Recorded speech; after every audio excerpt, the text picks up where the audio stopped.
Hi, my name is Staff Sergeant Bremerkamp from Bravo Company, 3 of the 161 Infantry, Dark Rifles. Today I'm going to discuss some concepts related to machine gun theory. By the end of this class, you'll have an understanding of fires with respect to the target, support by fire and attack by fire, ambush types including the L-shaped and the Motti, suppression and fire superiority, and finally some considerations related to fighting into a support by fire position. So first, I'm going to discuss a beaten zone and define that. The beaten zone is an elliptical pattern designed from when rounds strike the ground or surface of a target. This is normally an oval or cigar type shape. Now the differences in shape depend on the range and the slope of the target. Now the best way to maximize the beaten zone is to create your point of aim as the center and the base of the target. Now that we understand the beaten zone, let's discuss enfilade fire. As a machine gunner, enfilade fire is what you should be seeking to have and to align yourself with in reference to the enemy. So, let's discuss frontal fire here and show how we can find enfilade fire if the enemy is oriented this way. So, frontal fire is described as firing at the front of the enemy as the enemy moves towards the machine gunner's position. So here we can see that the enemy is oriented in a column moving towards the machine gunner's position, which is facing up and down. We see here that the beaten zone covers the majority of the enemy's formation. That gives the machine gunner enfilade fire, and that is what we want. We can see here that in a frontal fire orientation, where the enemy is moving towards the machine gunner's position, the beaten zone does not cover the entire enemy's formation, so that's less desirable. Now in flanking fire, which is firing on the enemy's side, we see that if the enemy is moving in a column left to right from the machine gunner's position, we do not have enfilading fire. Now, the same orientation, flanking fire, but if the enemy is in a line orientation, we do have enfilade fire because the beaten zone covers the majority of the enemy's formation. And as machine gunners, that's the orientation that we want to strive for. That's the problem that we need to solve when we emplace our support by fire positions. Now, moving on, I'm going to discuss support by fire and attack by fire, and the main difference between the two. Support by fire is a tactical task where an element supports the maneuver of another element by suppressing and laying down fire. The support by fire generally doesn't move from their positions unless they need to adjust. Now, some considerations here. Occupy positions that have cover and concealment, observations, and clear fields of fire. Some of the tasks that go into support by fire are checking the security, searching for targets, orienting weapons, and assigning sectors of fire. Also, using thermal sights to seek out enemy vehicles that are hidden in the wood line, or enemies dismounted, such as those hiding in OPs. We can use thermals and other night vision optics to find those. Now transitioning to attack by fire. Attack by fire is a tactical mission task when a commander uses direct fire to engage an enemy without maneuvering in order to close with, destroy, and suppress the enemy.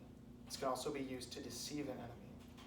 So an example of attack by fire in our application, we could be setting up an infiltration where we need to create a feint or a distraction for the enemy.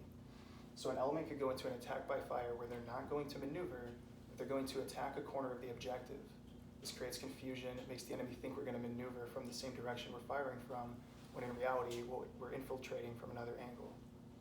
So again, support by fire supports a maneuver element. Attack by fire lays down a base of fire in order to fix, deceive, create a feint, something of that nature. So now that we've established that, let's discuss ambush types. The first one I'm going to discuss is going to be the L-shaped. The L-shaped ambush shown here shows the support by fire position, the assault element, the kill zone, and the enemy maneuvering towards the support by fire position. This is a bit more static. What we do see is that the enemy is maneuvering towards the support by fire and creating a situation where the support by fire would have enfilade fires down this road throughout the kill zone. Again, this is more static. This is how we tend to do things in training. If we go set up an ambush lane, this is what we choose to do. An alternative to this is the Motti. Now the Motti is an ambush tactic where we're capitalizing on terrain weather, technological mismatches, such as night vision and things like that. The Motti creates confusion and panic. Now, the Motti describes a tactic designed by the Finns, the Finnish army fighting the Russians in the early 1940s.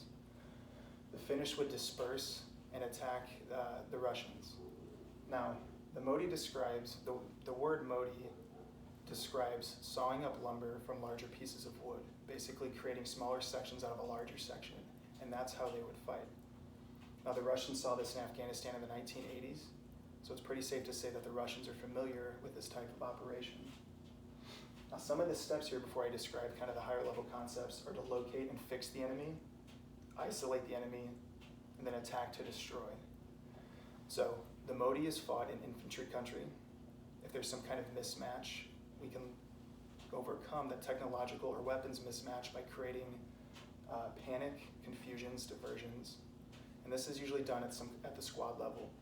Now for machine gunners, they need to be prepared to displace frequently and then use terrain to their advantage and find the enfilade fire in situations that are a little bit more complex than our typical L shapes.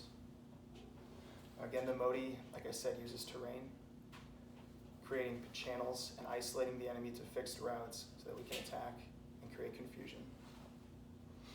Now that we've discussed those ambush types, I'm going to move into suppression and fire superiority, finally discussing what we prefer, volume versus accuracy. So, suppression reduces the enemy's ability to fight to their fullest potential. This is done through interference. Suppression buys us time. Suppression decreases the decision-making ability of the enemy and finally contributes to shock and confusion.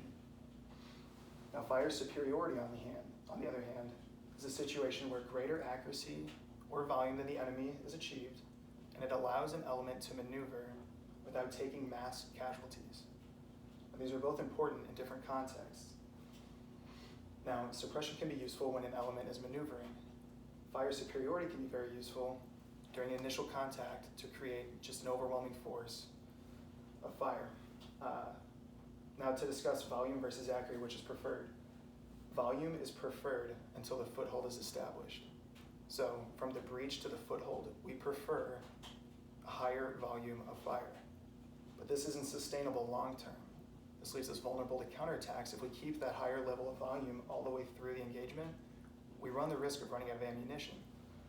So once the foothold is established, accuracy is preferred over volume.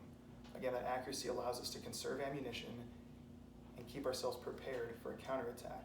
If we're to be counterattacked, then the tables turn and we want volume again to completely overwhelm the enemy. Now, finally, let's discuss fighting into a support by fire position. So, some of the things that need to be considered are finding positions with cover and concealment. And again, volume, then accuracy. Overwhelm the enemy with volume and then conserve ammo and take precise shots, focusing on accuracy. Next, fighting into a support by fire position, you need to be prepared to fight as a member of a platoon. Again, into that position, kind of like it says. So with this, anticipate exhaustion, anticipate showing up gassed. This is where physical preparedness matters most. Avoid tunnel vision. So don't just focus on one place as you fight through to your support by fire positions. Understand and look at the terrain around you. Be prepared to displace forward, back, left, and right. And those displacements are especially important when we're using Motti-style tactics. And finally, anticipate the unknown. A lot of these scenarios that we train with are static and don't have too many variables, but if you have to fight into your support by fire position, things may be a little hectic, so just be prepared to be flexible. I've got my references up here. I've used FM 3-97-6, FM 3-90, and TC 3-22.240. We discussed fires with respect to the target, support by fire and attack by fire, the L-shaped and Motti ambushes, suppression, fire superiority, and a preference of volume versus accuracy, and finally fighting into a support by fire position. Thank you.